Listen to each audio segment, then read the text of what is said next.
Toutes les paroles prononcées doivent être bienveillantes, doivent être douces, plutôt que toute la journée de la musique, des cris, etc. Et j'en passe.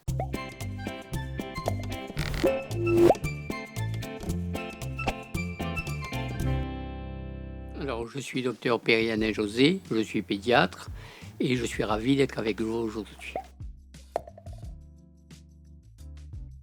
Alors, le concept des 1000 premiers jours, c'est un concept qui est relativement récent, bien que dans les 10 dernières années, des millions d'articles scientifiques lui ont été consacrés.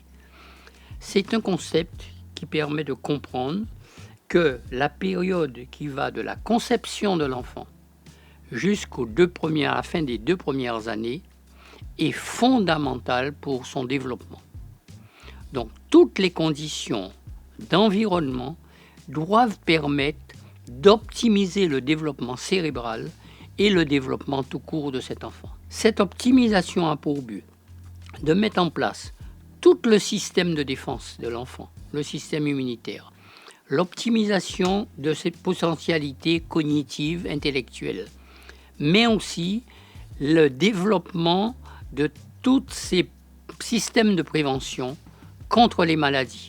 Maladies de l'enfance, maladies de l'adolescent, toutes les gastro-entérites, etc., mais également les coliques, les diarrhées, les vomissements, tout ça, mais également l'asthme, les problèmes d'eczéma, l'allergie, mais aussi un certain nombre de types de diabète, de certains cancers, mais les maladies également de l'adulte, le diabète de type 2, l'hypertension, l'autisme, la dépression, pourraient être en relation avec certaines anomalies du microbiote intestinal. Alors, ces 1000 premiers jours, il y a 4 éléments en gros qui vont intervenir. La première chose, c'est l'alimentation de l'enfant. Mais quand on dit alimentation, c'est alimentation depuis la conception, c'est-à-dire alimentation de la femme enceinte. J'ai dit tout à l'heure, pas d'alcool, pas d'excitants, pas de médicaments, drogues et autres. Alimentation la plus saine possible, mais surtout apport de tous les éléments nutritionnels d'une alimentation saine qui peut permettre de développer les potentialités cérébrales. En particulier, il y a un certain nombre de vitamines comme les folates. Les folates, c'est ce qu'on trouve dans les légumes verts qui permet d'éviter un certain nombre de malformations comme la non-fermeture du tube de la moelle épinière qu'on appelle le spina bifida. C'est dû simplement à un manque de vitamine B9. Deuxièmement, si on apporte suffisamment d'oméga 3 par exemple, on va optimiser le développement du cerveau et de la rétine de l'enfant.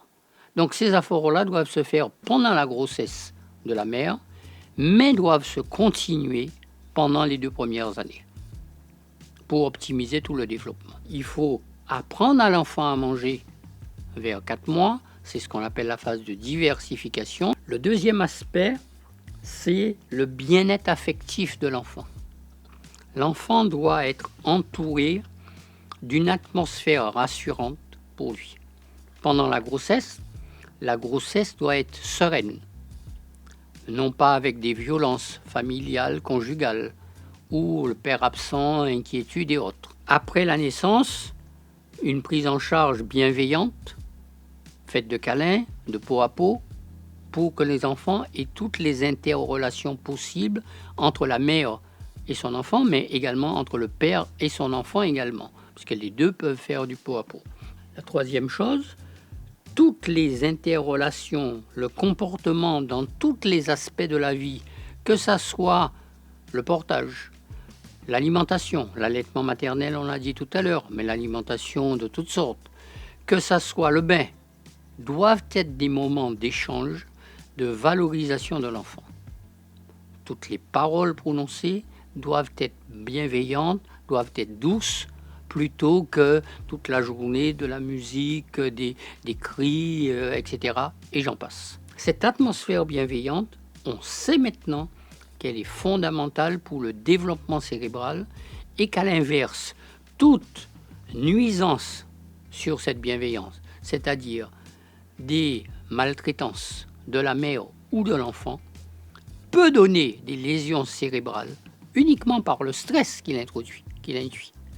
Du stress, des anomalies cérébrales qui peuvent être définitives. Donc c'est pour ça que c'est une phase fondamentale, cette bienveillance vis-à-vis des enfants à cet âge-là. Et il faut justement utiliser tous les moyens de relation avec l'enfant pour initier, pour inculquer cette bienveillance dans tous les actes. Ne pas hésiter à le valoriser, des paroles bienveillantes, des paroles agréables à entendre pour qu'il soit lui-même, qu'on lui dise qu'on est fier de lui, mais que lui-même aussi sente qu'il est quelqu'un qui est important. Le troisième élément, c'est l'environnement toxique. Vous savez que, et je ne vous apprends rien, que notre environnement moderne est fait de plein de produits toxiques. Maintenant, il n'y a qu'à voir les fumées, les brumes, les machins. Mais même où on est, il y a un sol en plastique, il y a de la colle, il y a des émanations. Ça fait des produits toxiques pour l'environnement du bébé.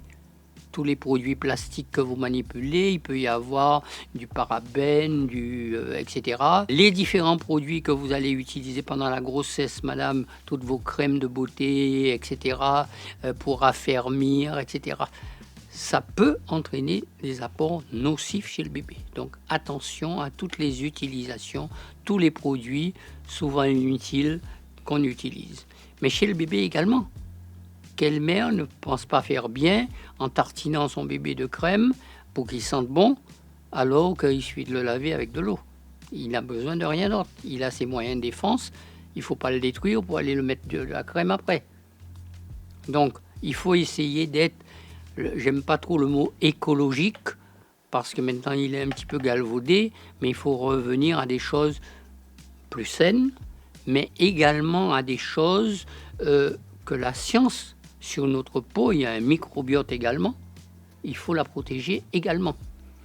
Dans l'alimentation, il faut savoir faire une alimentation maison parce qu'on sait ce qu'on a mis dedans. Des légumes frais, vous savez d'où ils viennent, vous avez contrôlé, de la viande ou du poisson frais, vous avez mis très peu de choses dedans, pas d'adjuvant, si une pincée d'amour, c'est tout ce que vous avez mis.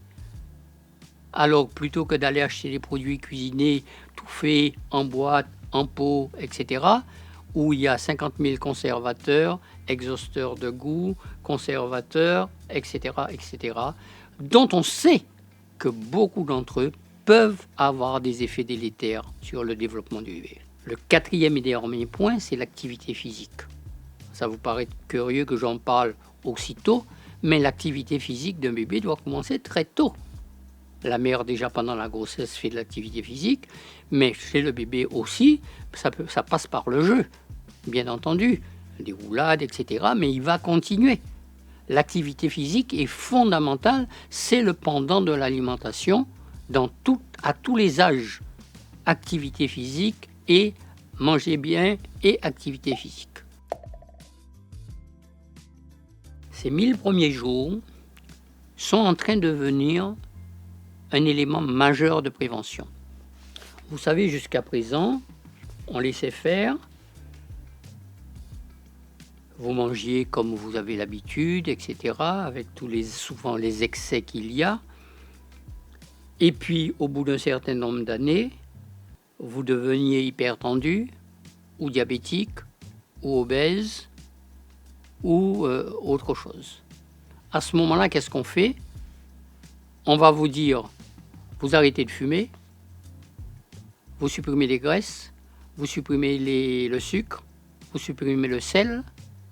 Donc, on rajoute encore à une maladie une privation.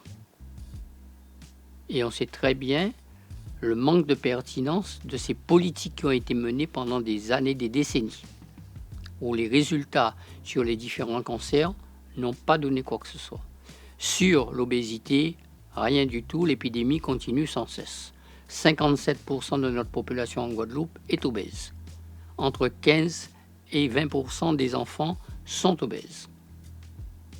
Et on sait que ces maladies-là sont des maladies importantes, puisque en 2030, on pense que 80% de la mortalité, au Covid, on ne peut pas prévoir encore, mais on sait que 80% de la mortalité en 2030 devrait être due à ces maladies qu'on appelle non transmissibles de l'adulte, liées uniquement à notre mode de vie.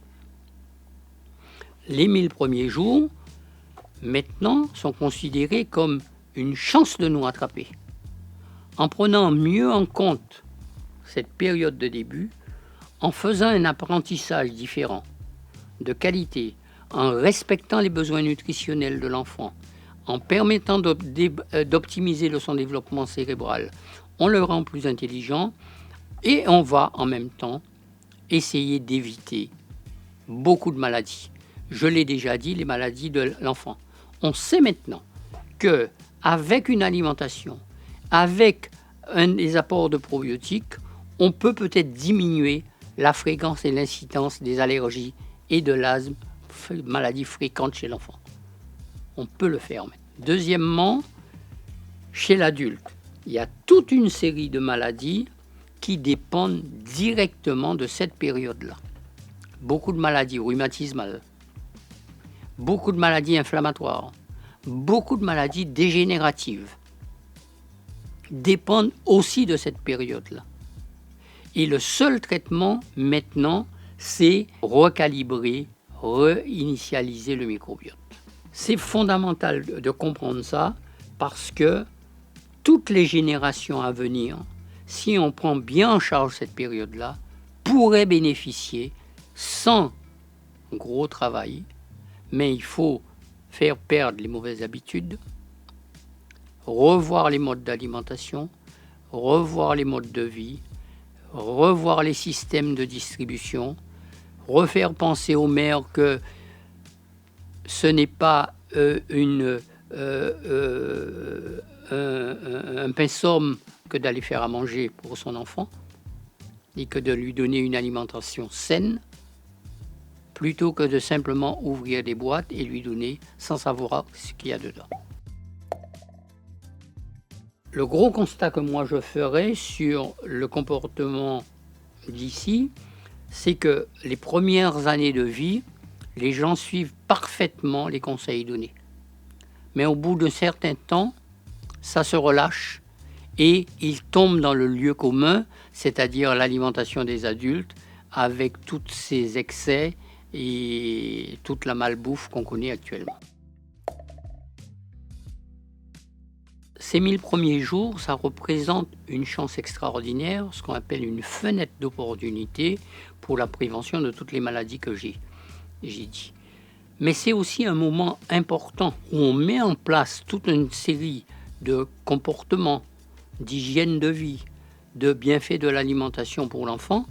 Il faut, au bout de ces 2 ans, 3 ans, savoir les continuer.